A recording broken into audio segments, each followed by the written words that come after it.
Hey you, come on, sit down. You're sitting at the grown-ups table, and we got a special edition of Bride of Pimpy. Yes, we're back for an episode. We dust this thing off, man. Bride of Pimpy is one of my favorite things. 365 days of the year, we show fear, man. I love it, man. This is my wife right here, Spooky. How are you doing? I thought there was gonna be like an actual intro with your music. We didn't get the budget for that. You got it with Matt. Matt said that my version sucked, and he actually got that commissioned with someone else. Okay, that's fair. That's what happened. But anyways, we're here to talk about horror movies. Hopefully we'll get to do this show again a lot because we like talking about horror movies. It's because we watched nothing else. Horror. Last night we watched a movie where Willem Dafoe was Nosferatu. But it was like a meta film where they were filming Nosferatu and he was secretly a vampire. It was fucking weird. It was great. I don't know if I recommend it or not. You recommend it. I'll recommend it. I'll recommend it. Watch it. No. It's literally Willem Dafoe being crazy as Nosferatu. What do you want more? I mean, I think that's the way to go. But anyways, today's show we're going to be talking about pretty much horror of this year, 2024, how it's been going, and has it been measuring up to everything that 2023 has brought us. 2023 wasn't as strong of a year, especially in my wife's eyes. Ass. It wasn't as bad. No, it fucking sucked. It could have been. It was really bad. You really think it was that really bad? Okay. I was let down. What were your biggest letdowns of 2023? All right, where do we fucking start? I know Evil Dead Rises, that's your biggest problem. Okay. Evil Dead Rise, that's my biggest problem from a humanity standpoint. The fact that you have to talk about a humanity standpoint when we're talking about scary movies is just great. No, because horror always reflects real life. Why do you think we have so many horror movies right now about women losing their bodily autonomy? Immaculate, First Omen. Okay, and then you got fucking Evil Dead Rise, where they're like, women are only good to be mothers. I mean, that just made me feel great. Aren't they? Fuck off. Okay. All right, so we start with that piece of shit. Okay. And so you weren't happy about that movie. Was not and that was like the first one. The one good point you made about that is the Deadites didn't feel like actual Deadites. No, the Deadites fucking sucked. Yeah. You like chaotic Deadites. If we're seeing Deadites, I want murder. You want murder. I want murder. How about, John already brought up something. How about this Megan Universe film announcement? Okay. Personally, James Wan needs to stop. Which is a hard thing to say because this was a James Wan house. No, it was. I said what? Yeah. I think Megan should not be a thing. I don't think it's like the best thing ever. I think PG-13 horror is stupid. I think gateway horror, we don't need it right now because there's no gateway. You're just doing viral TikTok dances to get views. It's fucking stupid. I agree with that. It is so fucking stupid. But the problem is with movies nowadays is that theaters need to bring people back in. I mean, you and I went to go see a movie this weekend, and we see that the difficulty that movies are having nowadays, pretty much. Well, can I go back to shitting on 2023? Go shit on 2023. I'm not done. All right, first we got Evil Dead Rise. And then we had fucking Saw X. Which was great. No, it was not. Okay. Shawnee Smith ruined the entire thing. Well, I didn't go into that movie going, this is the Shawnee Smith show. I wasn't going into it. It's the Shawnee Smith show either, but she was good in the other however many movies she was in. All. Just all.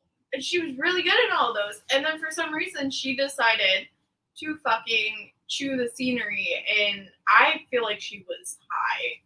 Okay. For like the majority of that shoot. That's the only way it makes sense in my brain. Yeah. No, I get that. I understand. It's very bad, and it ruined Tobin Bell for me.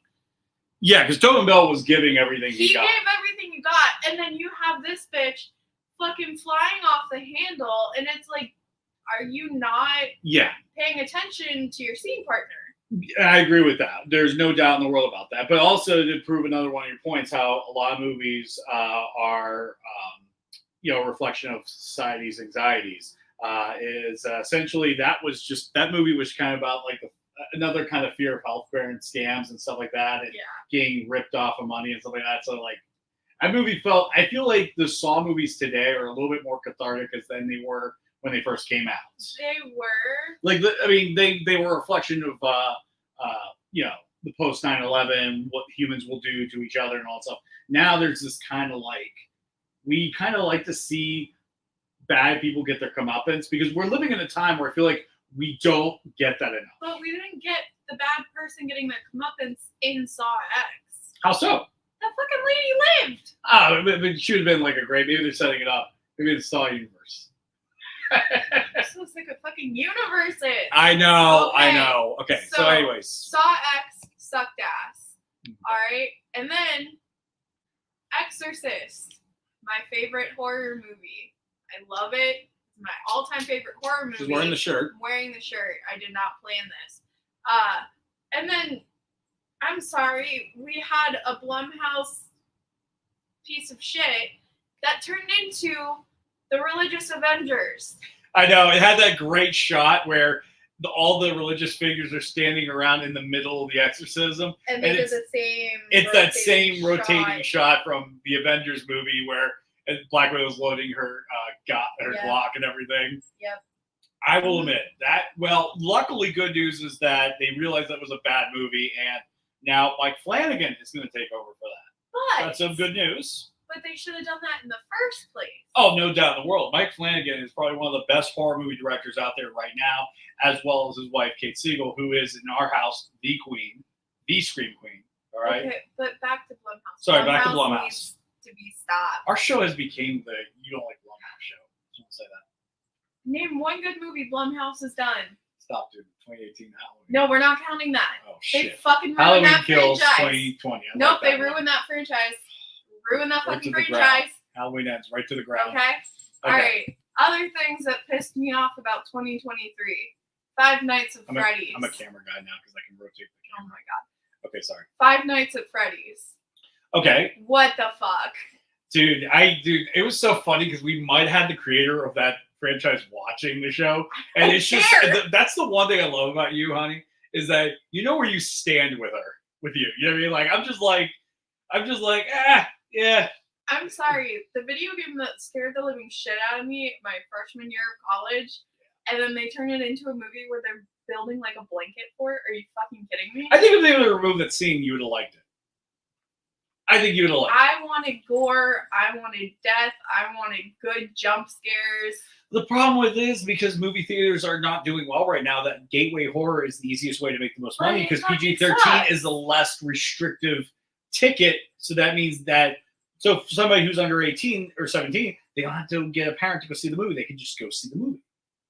Yeah, but it's not like they fucking check IDs anyway. I there were know. a bunch of 12-year-olds in the Exorcism when we saw There was a parent. There was a parent.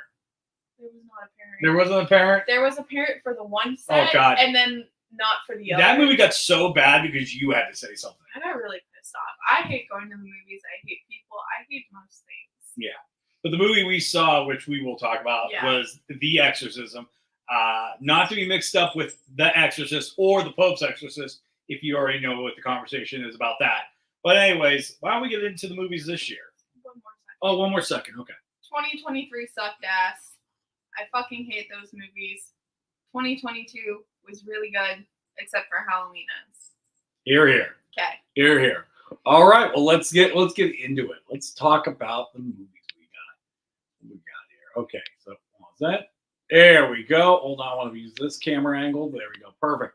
So let's talk about the movies we got. We got a lot that are coming up. A lot of trailers dropped today. Some trailers I don't even have ready on this show because they came out hours ago. Like the Hugh Grant one, I guess he's doing horror. Watch that. It looks really good. So let's talk about the one that you and I were most excited for. This was kind of like your biggest fan rush was Late Night with the Devil.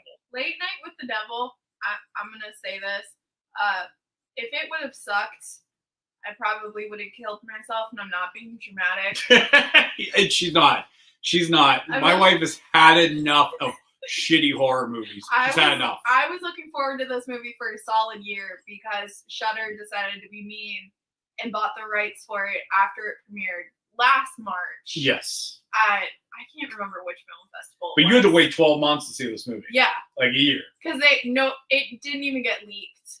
I feel like after Skinamarink got leaked, Shudder just like doubled down. Dude, yeah. Which, by the way, Skinamarink. And here's the funny part. It was also a 23 movie. Fucking sucked. By the way, if I would have bootleg Skinamarink, I wouldn't have thought that was the real movie. No, I wouldn't have thought that was the real movie. I thought someone would have made a 90-minute troll film. Oh my god! Like, how funny would that have been? Like, right now, I probably could make Skinamarink the sequel, leak it online, and people will actually think it's the sequel. Yeah. Like, it's just me throwing the camera up, yelling, "Sarah, get out of the room!" And then just loop that a few times. No, but you can't have that much dialogue. They only said like 15 words. I was okay. Okay, back to Late Night with the Devil. Okay, so what was the highlight for you with this film? So basically, just to give a kind of quick synopsis, it's about a guy who basically is trying to rival Carson in the late night battle, and he has some occult background. Let's say I don't want to give away too much, but this set, which we're about to spoil in a little bit. But basically, this whole entire movie is a found footage. It's like behind the scenes of the last show they ever did on Halloween in 1979 or something of that nature. And it's a really cool format because I didn't know they were going to do that. See, I knew they were going to do that. I didn't know they were going to do the backstage format. So ooh, yeah, that was pretty cool. Backstage format being like in between commercials, you see what they're doing. To make this make sense, the late night show that they were doing. So I can't. What's that actor's name? Oh, this guy's name. I feel so bad. I never get. Is it Damien? No. David. His first name's David. His last name, I'm never gonna get it right, and I feel so bad. Okay, the guy from the Good Suicide Squad. He is the late night host, and for his Halloween episode, he has a survivor of a cult where pretty much everybody else dies, kind of like Jonestown-esque, a medium, and then a skeptic.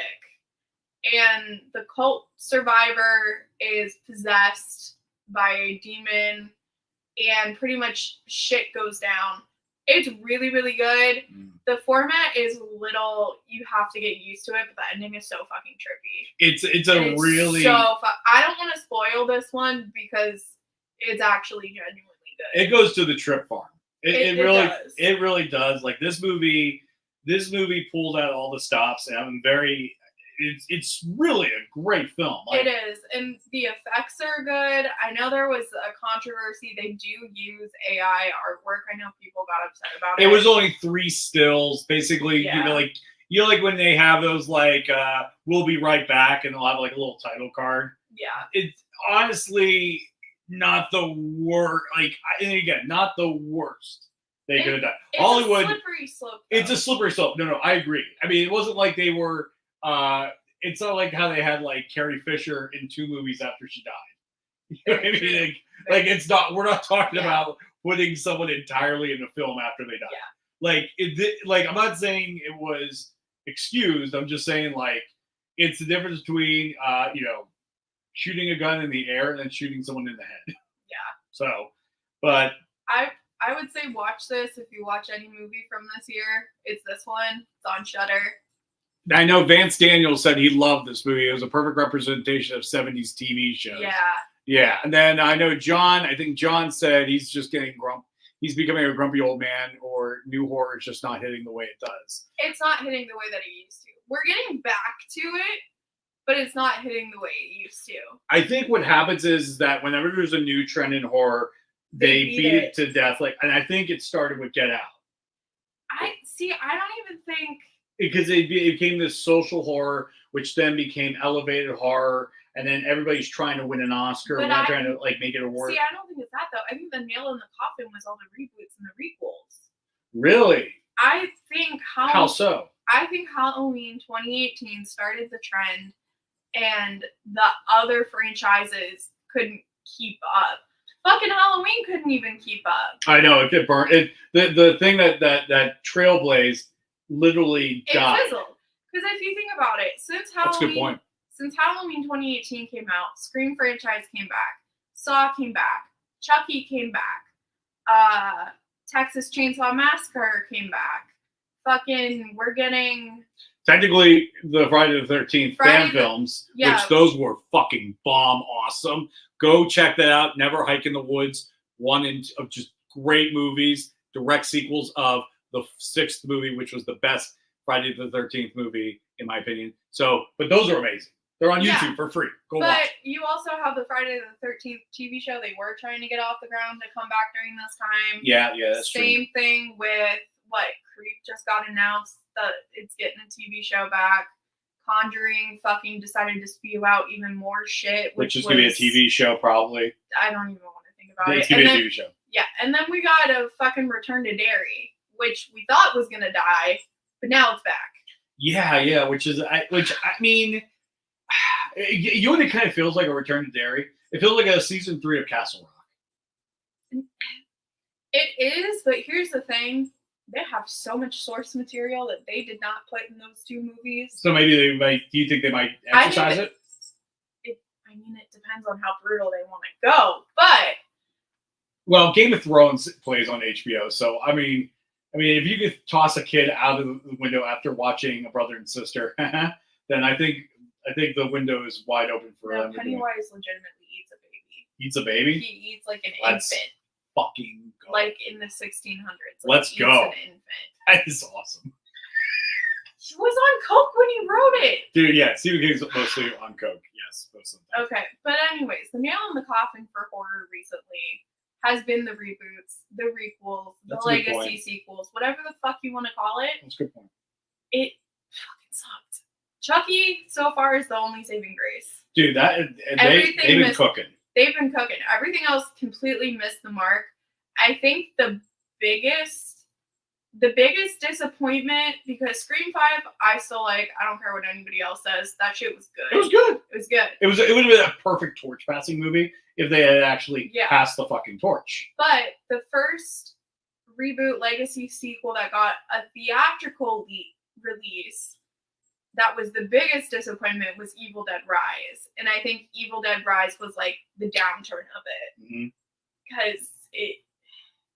And you and I know we disagree on this, and then but I'm biased because I like Evil Dead.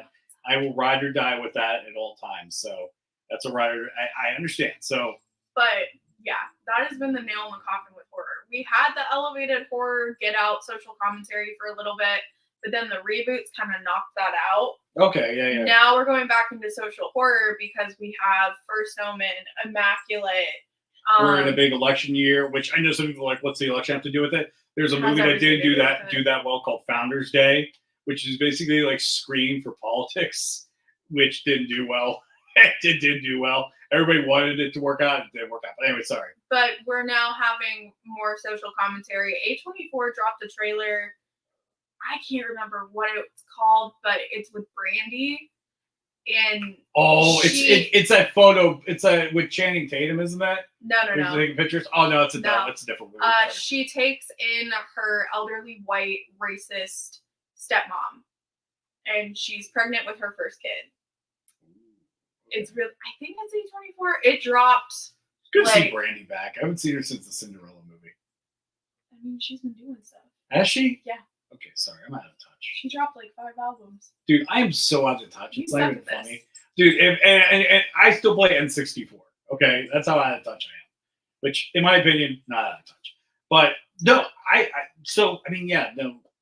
I'm pretty interested in seeing a lot of stuff they got. I mean, M. Night Shyamalan is trying to throw one back in the ring with Trap. I'm done with him. You are done with him? I want him to go away. Well, do you want to keep talking about Lady and the Devil, or do you want to go to the next movie? Let's go to the next week. Yeah, let's go to the next week. I feel like we're bumming you out right now. This is not going to be a cohesive thing. This is not going to be. People know. Okay, let's talk about First Omen. Now, this one, I know you can preach on this one. First Omen. If you're deciding between First Omen and Immaculate, do not waste your time with Immaculate. Don't at all. Don't do it. It's not bad. It's just the First Omen is clearly better. That's the problem. I will say, if you are a minority or a woman or somebody affected by not having bodily autonomy and get easily triggered by it, do not watch First Omen. Do not watch Immaculate. I personally think Immaculate is more triggering. Really? Immaculate triggered me more. Really? I don't know why. See, and I say really because First Omen had some scenes where I looked away. First Omen had some scenes. I looked away. I was like, damn, that is That's intense. I think mentally, okay. When you're talking about First Omen and Immaculate, it was not scary. Just not scary at all. But Immaculate was playing with a scary idea, but not knowing how to be scary with it. They didn't know how to be scary with it, but I feel like the screenwriter literally wrote this after Roe v. Wade was overturned. It was dark. It was definitely. It was more social commentary that way. First Omen was more scary, and First Omen knew how to play with the idea. Play as in not like being playful with it, but like it knew how to put it in there subtly, and not hit you over the head, which I always think is more effective when you put it in subtly. Yeah. Because sometimes when you put it, you hit it over people's heads. People kind of go, oh, we get the idea. Okay, that's the idea.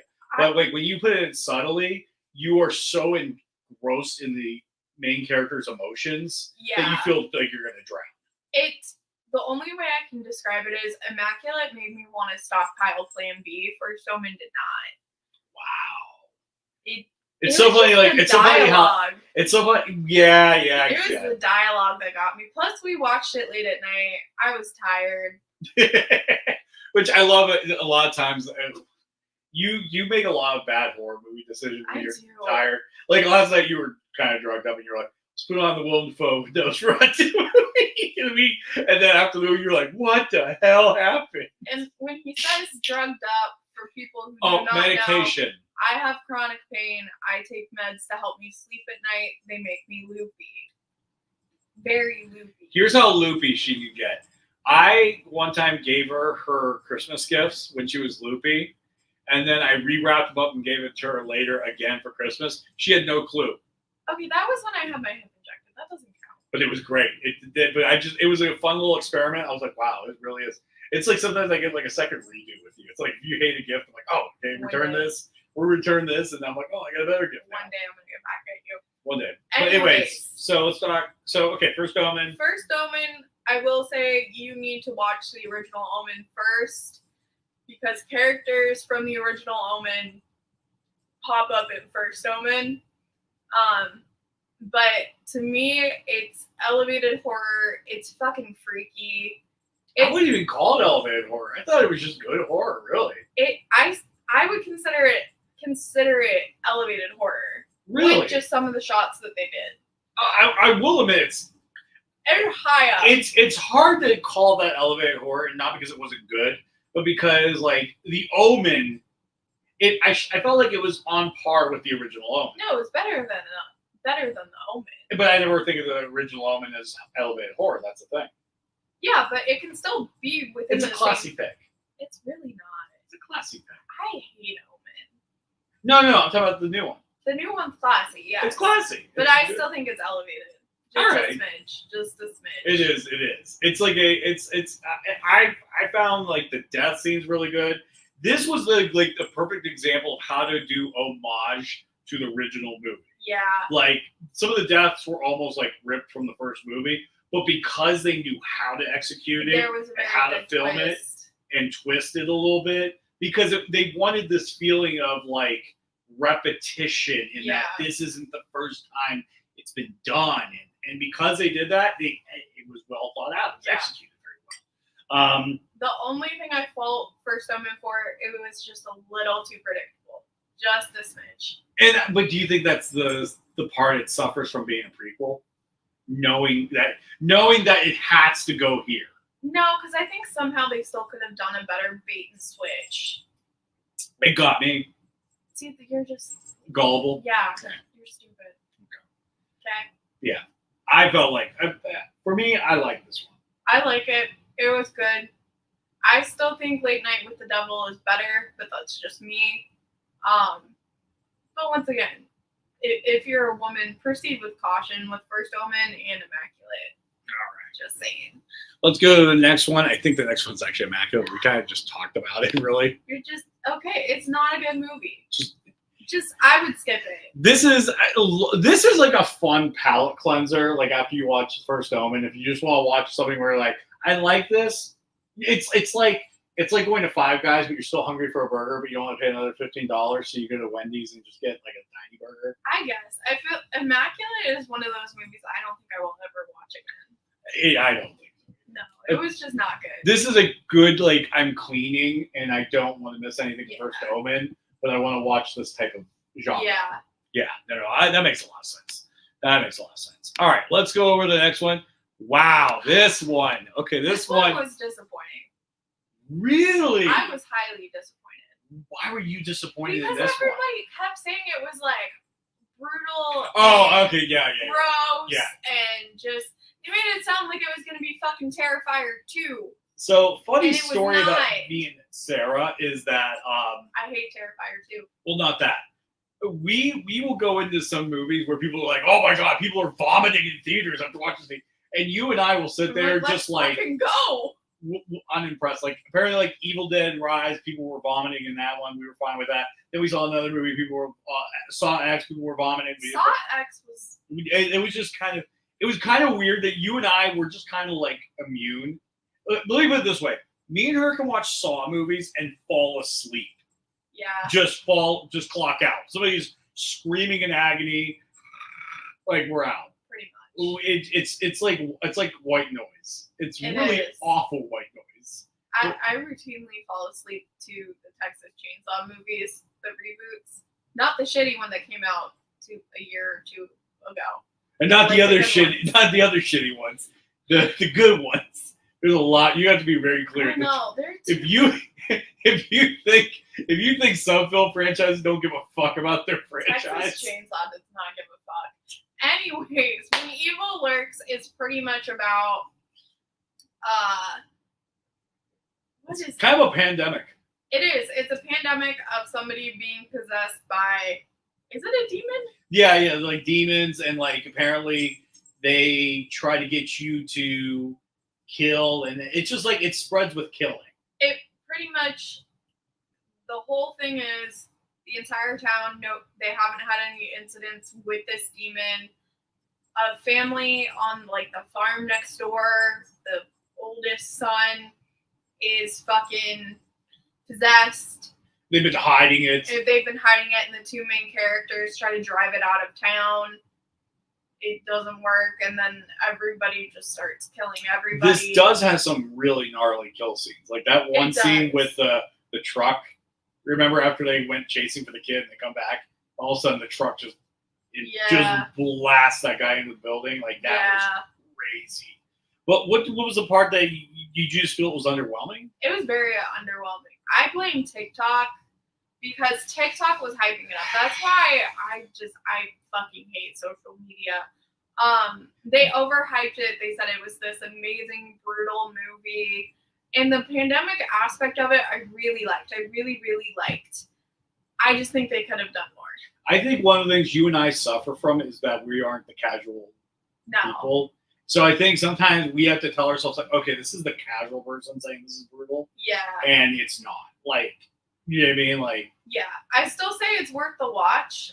Do not eat during it. This is not, Don't do it. I love how we have films where we're like, okay, we can eat this. we do. It's kind of weird. It's kind of gross. We're at the point where my best friend Lindsay, before she watches a horror movie, she texts me and she's like, "Did you see this? Can I eat through it?" And I'm like, "Yeah or no." Yeah. It just after a while, I think it's just when you know the smokes and mirrors, and you know, like for example, I wouldn't eat during anything that Tom Savini made or Greg Nicotero made. Those are horror movie special effects guys. Those guys. Let me tell you how good Tom Savini is as a horror movie special effects guy.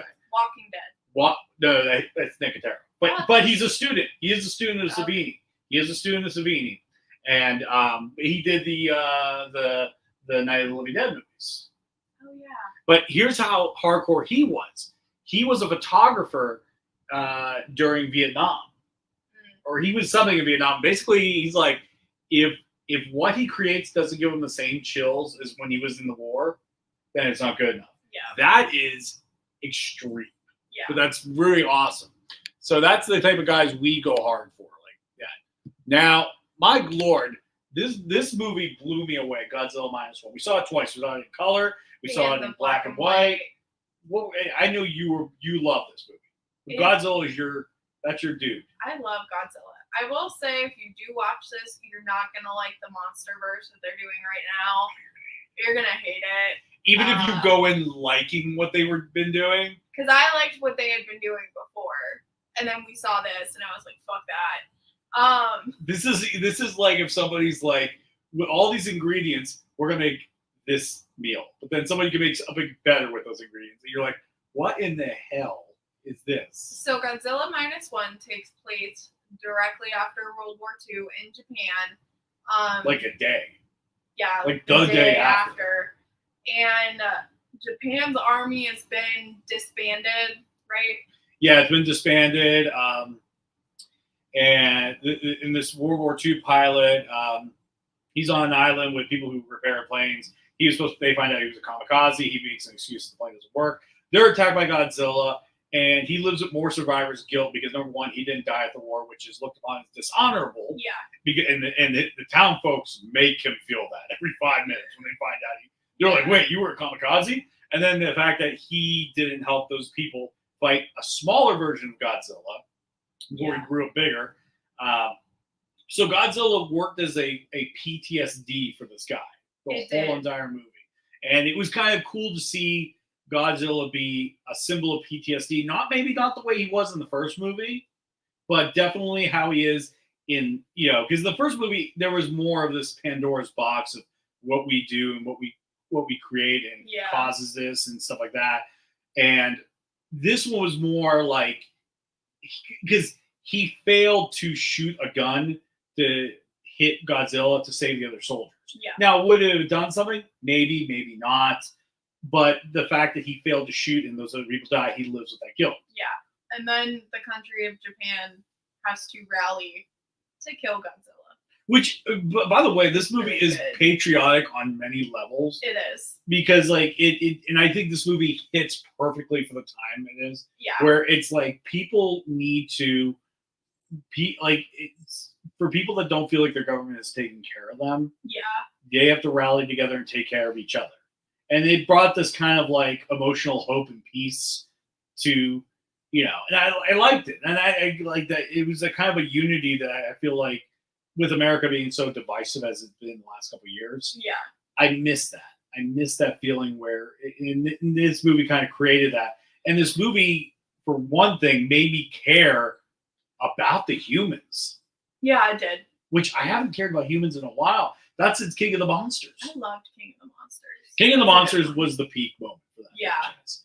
But like this one, like I felt bad for this guy. I mean, you and I were crying a few times in theaters. I wasn't. You were. I was bawling my eyes out. It is. Oh my God, I was bawling my eyes out. It is very, very good. The fact that the Oscars could not acknowledge this movie beyond special effects. It should have got Best Picture. Or Best Foreign Film or whatever. Yeah, it just really shows you how, because a giant radioactive lizard was in your movie, that's why you're going to get dinged. Yeah. And that, to me, is the most cowardice thing I've ever seen. Yeah. So, but no, great film overall. Great film. This one, definitely go see it. Don't watch the trailer. It just, we went in blind. We already knew we wanted to see this movie. I didn't even know it was out. I knew of it, and I was like, I don't need a trailer.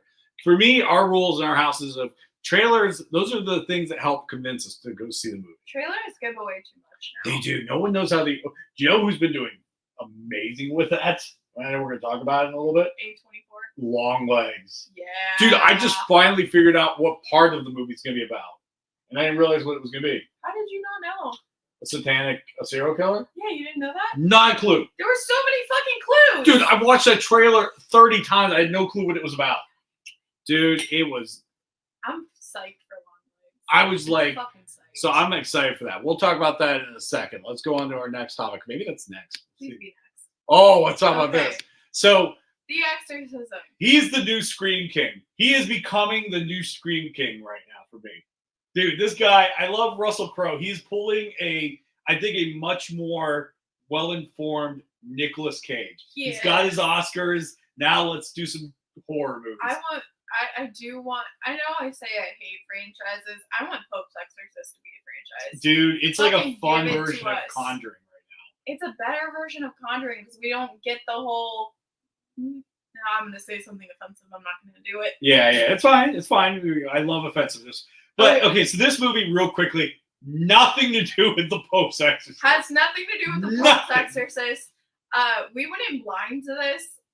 We thought Russell Crowe was going to be the person doing the exorcism, which they kind of did a little bit, but he's basically, this movie is a lot more autobiographic than I had intended it to. Yeah, so this movie was written and directed by the son of the actor who played Damien Karras in the original Exorcist. And holy shit, there's some scenes where I felt very uncomfortable. Very much. Because, oh God, what is Karras's, the actor's name? Oh my God. No. John something? Maybe it's John Miller. John Miller, something like that. Something like that. But, because that actor was an alcoholic, this man was such an alcoholic to the point where he is in Exorcist 3, but the man was too drunk to remember lines or even act. So they had Brad Dourif do his lines for him. Which, by the way, what a saving grace. That made it even scarier. But that's the thing. If you really look at his mouth when he's speaking, it does not line up. Oh, and by the way, if it's really obvious, the Exorcism, the movie that they're filming in this movie, it's a reboot of The Exorcist. Yeah, they call it the Georgetown Project, which is where The Exorcist is. I just think this movie legally could not say it. I don't think they legally could say it. So good, but even the set looked like it was the set from The Exorcist. This movie will go up and down, left and right, and say they weren't filming The Exorcist. But it was The Exorcist. They were filming The Exorcist. And to just add another level of uncomfortable realism, Russell Crowe's character, the last name was Miller, and he was an alcoholic. Yeah. So you're just like, Yeah. The writer was, writing out his trauma. He was writing out his trauma because there was a lot of very good. Which, by the way, trauma-driven horror is definitely good. That's horror. A thing now. Yeah. It is it is good horror. I mean, like we were watching 1408, which is great trauma horror. I love that movie. Yeah, if you haven't seen 1408, it's one of the best Stephen King movies out there. One of the best movies out there of Stephen King's. Yeah. So go watch it. Check that out. It's John Cusack, who, in my opinion, is at his finest. We are so off topic. Wait, let's go. No, we related it back to trauma. We're going to come back. All right. So anyways, this movie, what'd you think of it? I liked it, but we had such a bad experience at the movie theater that I need to watch it again. Yeah, this is the problem I think movie theater are having, and there's many problems. The fact is, the biggest problem I think is people are fucking rude. They don't know how to fucking act in the movie theater. Yeah, it's ridiculous. They're on their phone. I saw someone actually chatting one time on Skype. That's or Zoom or whatever. I still say Skype. I remember when I saw Pet Sematary when it came out 6 years ago. This woman sitting next to me was Snapchatting and had her flash on.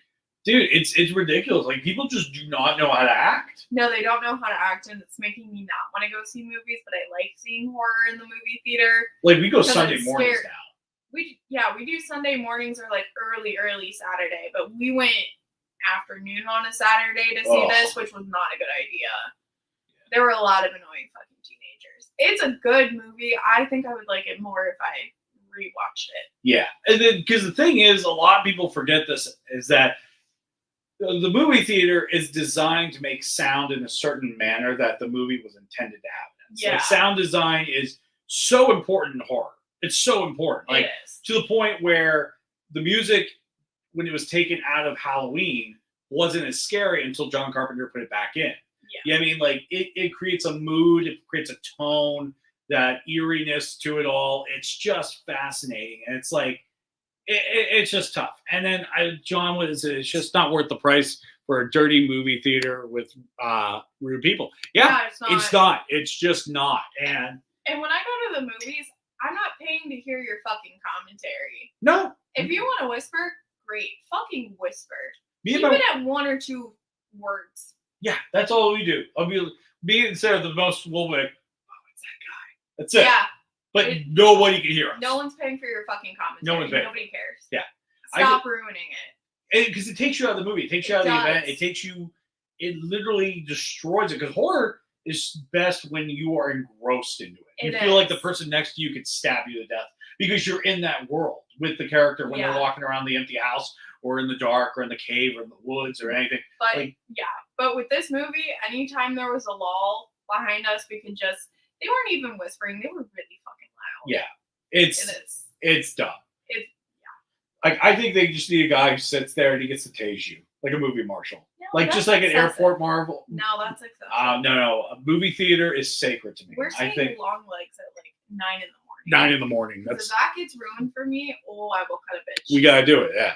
And too expensive to have film ruined by others, bringing 5 kids on. Yeah, no, I think it's so dumb. Anytime we see like a kid in a rated R movie, I fucking hate it. Yeah. Or even just in the theater in general. Dude, I will ground our kid. If we go take our kid to an R-rated movie, the moment he talks, he's grounded and we're leaving the place because I respect everybody else in that room. I can't not ruin the movie. I think we saw Asteroid City, which it was R, but it's not like inappropriate for a kid to see. But the kid kept running up and down the steps. Oh my god! I wanted to trip him. That was so dumb. I think legally you should be able to trip kids. I think literally I think just trip kids. Okay, then. All right, now we're talking about upcoming horror movies. Yeah. I fucking hate Terrifier. She does not like the effects. It's the effects. It is the writing. It is the fucking cocky ass director, writer, effect guy. No, your shit's not good. The reason why Terrifier is where it is today. Terrifier 2 got lucky because it was released at the same time as Halloween Ends. And Halloween Ends choked. And when I say choked, we were in theaters where we thought a riot was going to break out. People were walking out. People were throwing shit at the screen. They were like booing it. Yeah. Like people were not happy. Terrifier 2 was a fluke. The writing is not that good. I like it, but no, it fucking drags. It drags like a motherfucker. It didn't have to be 2.5 hours. It did not need to be. I would agree to that. Horror needs to be 90 minutes to an hour and 45. If you're going past 2 hours, you got to make it worth it, like Exorcist. I agree with that. Because even Conjuring 3, too fucking long. Yeah. But Terrifier 2 got lucky. It's a fluke. It fucking sucks. And it's disgusting for the sake of being disgusting. And then the reason why is because the guy is the special effects guy. So he's going to flex at what he's really good at. But he's not even that good at it. The effects? You don't think the effects are good? No, I think it's fucking gross. But that's succeeding. No. That's what he's trying to do. Okay, let's rewatch the scene in Terrifier 1 where he chainsaws the girl in half. Yes. It is obvious it's a rubber doll. I guess. So fucking obvious. I don't know about that. Okay. Well, we're talking about Terrifier 2 where he had money. I don't care. It still fucking sucks. Okay. Now, regardless, it's still maybe squeamish. Just don't watch it. It's nasty. See, Conjuring 1, 2 are good. 3 was dumb. 3, I got to give at least it tried to swing for the fence and do something different. I'll give it that. 3 should have been like the Exorcism of Emily Rose. That's what I wanted. They didn't do it. It's not awful, but if we watch Conjuring, I'm gonna watch the first one and just be done. Yeah. The second one feels. I think the whole like I'm a demon framing another demon. That was so dumb. No, it wasn't. At first, I liked it. Now I'm thinking about it. It wasn't dumb because the nun genuinely scares me. When I say the nun genuinely scares me, I mean within Conjuring 2. Within the Conjuring 2. Not within the nun and the nun 2, because that shit was not scary. It's fucking stupid. Very dumb. I'm like becoming like John right now. I know. It's awesome. Don't worry about it. It's awesome. I love it. Like I just right now for most of the show, I've just been sitting back. You know what I feel like? I feel like the kid who came to class and didn't study, but he's working the PowerPoint slide, and you're giving your TED talk, and it's wonderful. I'm enjoying it. I love when you give TED talks. I have a lot of opinions. I also read a lot of horror books. So yes, and because you'll read a book and you'll be like, you'll start to hate a movie because the movie ripped off the book. It rips off. Do you know how many fucking Grady Hendrix books have gotten ripped off? Yeah. A lot. Well, funny enough, did you ever hear the Quiet Place controversy? No. So the Quiet Place movie was apparently, they think John Krasinski stole a story from a book called Silence. And He did. oh, you read it. Yeah. So then what happened was that got made into a movie, and then when that movie came out after The Quiet Place, everybody was accusing that movie of stealing Quiet Place, when it turns out that was the original. That was the OG recipe. And yeah, I know, right? Yeah. Dude, it's so funny. Like, a lot of people are turning against John Krasinski because they're claiming his new movie, If, even though it's not horror, is just a rip off of Foster's Home for Imaginary Friends. I could see that. Okay, but anyways, Terrifier 3. I will not be seeing it. I don't care if it's Christmas themed. Fuck that movie. Fuck that director. Yeah. Oh, and John brings up a good point about Conjuring 2. They try to make something out of a fake story. Yeah, they did. Yeah, they did. That was it became. I think the first one was a good story, and the second one just felt like fan fiction. It was because they based it off of a case that had so much controversy around it. Yeah. It was fan fiction. It's just they had too much money. Too much. I think horror should be low budget, personally. Pretty much. Well, we also watched the one Conjuring movie that isn't a Conjuring movie. Oh, the Curse of. No. That they're kind of counting one. Remember the Manson family one? Yeah, that was fucking horrible. The wolf. What's it called? The Wolf. So there's a movie. It's the Manson killings, starring the girl who played Black Canary from the Arrowverse. And the movie got 0% Rotten Tomatoes. Has a character from the Conjuring universe in there. Yeah. But they disavowed it so fast. It was not good. Because it was bad. It was so bad. Funny. Like the movie, they must have known it was gonna be a shitty movie and then buried it. Yeah. And got it out of theaters quickly before anybody knew it. Yeah. They should have shelved it though. Yeah. Because it was so funny. Because we found it, we're like, this is a Conjuring movie. I think it was one of the directors from one of the spin-offs that did it too. Yeah. Wasn't it Doberman? I feel like it was Doberman. All right. We don't like Doberman in this house. If you need to know anything about me and Jesse, we do not like Gary Doberman. Why, you may ask? The fucker ruins everything. He can't write by himself. For example, It Chapter 2. He wrote, fucking sucked. He did the first Annabelle. Mm-hmm. And then Annabelle Comes Home. Mm-hmm. Which one did he direct? He directed a Conjuring offshoot, and it was really bad. I think he did the. Oh God, what was it? Was it an Annabelle? I think he did an Annabelle. I think it was Annabelle. Yeah, I think he did Annabelle Comes Home. Anyways, the man ruins everything he touches. He's writing. Trained in New York. Trained in New York, which is supposed to be Train to Busan, which. Don't touch that movie. Here's the thing. Leave it alone. I think as a whole, if there is a foreign horror movie like Train to Busan, Speak No Evil, don't fucking touch it. The Amazon Good Night Mommy sucked. It was really bad. It was really awful. Just watch. What is it? The Austrian? Is it the Austrian? It's either Austrian or German. Just watch that. There's just some there. America, which ticks me off, is they like to make certain movies we're gonna make our version of the movie. And it's fucking don't do that, please, for the love of Christ, do not do that. Because Godzilla -1 was supposed to be made back in 2017, but Legendary Film got the rights to the Godzilla movie and they didn't want the competition, so they had to shelve that movie for years before they were allowed to make it. It's just generally American. And therefore, we could have got Godzilla -1 way sooner. Yeah, but then we wouldn't have King of the Monsters. I know. Which King of the Monsters was good. That shit is so good. All right, we are getting way too negative and way too off topic. Sorry, yeah. I blame Jesse. I didn't, dude. You're the one with all the opinions today. Okay. All right, let's talk about something that's gonna make you happy. Okay, if this sucks, I will kill myself. Okay, there we go. No, this movie was kind of like a surprise. Who would have thought X would have been a trilogy?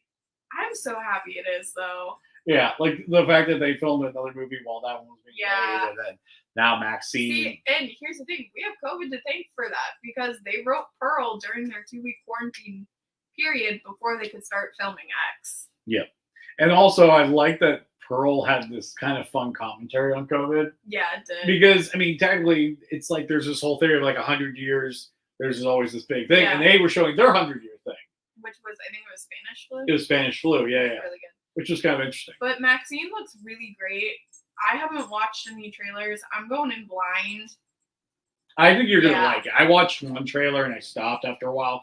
This movie looks like if they stick the landing, It'll be good. it's going to be really good. It'll be good. I'm so excited. because they reveal the quote unquote villain. Wasn't in it the like trailer. the night crawler, stalker? The stalker. What's night crawler? That's an X-Men hero. Or something, or bait that you use to fish with. Oh my god. But yeah, I'm excited. I'm going in blind, but I'm excited. Mia Goth has done a really good job. I know John doesn't like these ones, which is all right, John, man. It's all right. You know, it's quality entertainment. I think the X had one of the funniest scenes where like the cinematographer who's like trying to make a dirty film, but he's like, I'm gonna make it so avant-garde. Yeah. But like I love that he was like, kind of shitting on his girlfriend for being prude and stuff like that. And then she wants to be in the film, and then she's like, no, you're not gonna do the film. And then she is, and like Kid Cudi just nails her. And then the next scene is like the funniest scene ever. He's like, I think that's what sold me on the movie. That was the funniest. It was so funny. Yeah, like in which the T.I. West, he does have like a really good sense of humor. He does. Like every time Pearl or even Maxine will be a star. You know what I mean? And like just the way Mia Goth says I'm a star is just like I've never heard anybody hit the T as hard as somebody can hit it. I think it's because of her accent. Yeah. Yeah. But it's perfect. It's so good. It's all right, perfect. Next movie. All right, next movie because we're running out of time. We are running out of time, and I am exhausted. All right, we'll make this the last movie. All right, Long Legs. I am so fucking psyched. So I just learned today this is apparently murders. Yeah, so they're trying to catch a satanic serial killer. I will say the promotional stuff for this movie, fucking out of the park. So good. Out of the park. Is this A24 or Neon? Neon released the number that you can call. Mm-hmm. I think it was like last week. Yeah. And the audio you get is super fucking creepy. I think it's Nick Cage's voice. I can't really tell. It is Nick Cage. It has to be Nick Cage. But this... If you have Nick Cage, you're going to use that voice. Like, the review embargo for this is already up, which makes me happy. Because it's not going to suck. So, I really hope it leaks before... What is it? July 12th or 11th, whenever the hell this comes out. Yeah. I'm hoping it leaks so we can watch it at home. Okay, well, we shouldn't be saying that out loud. I know, but I don't want the fucking teenagers to ruin it. We're going to go see a 9 a.m. show. We're going to see a 9 a.m. show. We're going to be like with the old people. You know, with our generation, for how much we like horror, you know they're going to do fucking early bird grandfather specials and grandmother specials where we're all going to be in our walkers. Let's fucking go take our grandkids to see a horror movie. Let's do it. See Halloween 50. I'm ready to go. Let's do it. Also, John said make more films like Thanksgiving. Yeah. I agree. Thanksgiving was a tent pole for Thanksgiving saved 2023. I think that was the last 2023 movie we saw. Which, by the way, John, if you want to watch a movie that's like this movie, watch Uncle Sam on Shudder.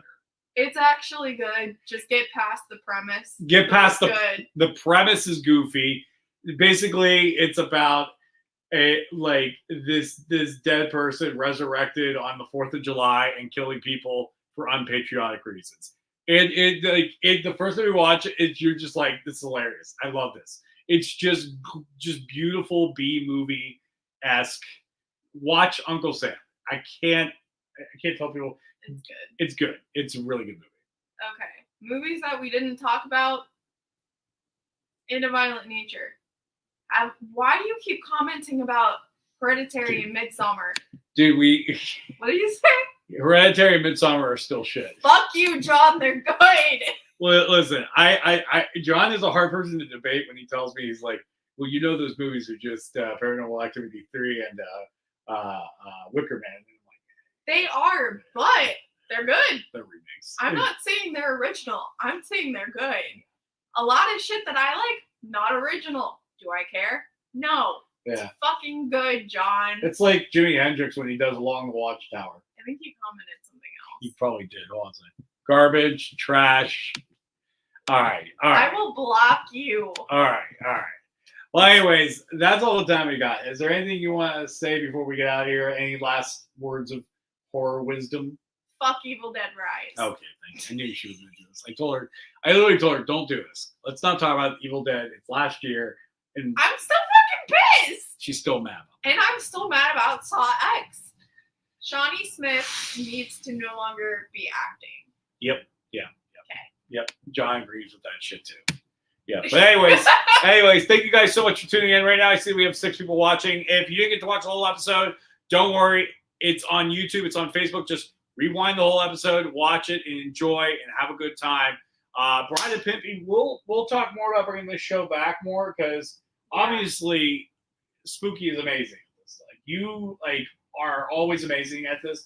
Sometimes I feel like I'm like, what the hell do I have to say? You have nothing to say. Dude, I like listening to you. I will always talk to her at the end of horror movies. But anyways, thank you for joining us. I'm Jesse, that's Spooky, and you've been sitting at the Grown-Ups Table presents The Bride and Pimpy. All right? I like how I covered your face. And Yeah, The Bride and Pimpy. So if you want to say The Bride and Pimpy. Okay. You're fucking ridiculous. All right. Thank you, everybody. Have a good night, everybody. Take care.